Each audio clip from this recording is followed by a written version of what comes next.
Hello, welcome to Ram cartoon stories. అనగనగా ఒక గ్రామంలో రంగమ్మ అని ఒక పెద్దమ్మ ఉండేది. చాలా రకాల టిఫిన్స్ అమ్మేది. చాలా రుచిగా కూడా ఉండేది. రుచిగా ఉండడం వల్ల చాలామంది వచ్చి కొనుక్కునేవారు. అంతా బాగా ఉండేది, కానీ ఎప్పుడు వచ్చిన వారిపై అరుస్తూ గట్టి గట్టిగా మాట్లాడుతూ ఉండేది.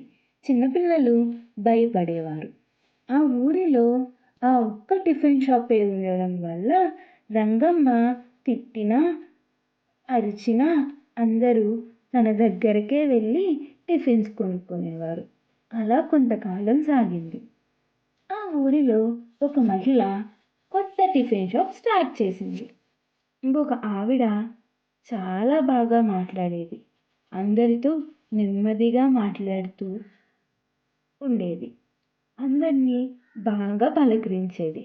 అది చూసి ఊరి జనమంతా కొత్త షాప్కి వెళ్ళడం మొదలుపెట్టారు. రంగమ్మ టిఫిన్స్ అమ్మకం తగ్గిపోయింది. అప్పుడు రంగమ్మకి నెమ్మదిగా అర్థమైంది, తన ప్రవర్తన వల్లే ఇలా జరుగుతుంది అని. అరవడం మానేసి నెమ్మదిగా మాట్లాడుతూ అందరినీ పలకరించడం మొదలుపెట్టింది.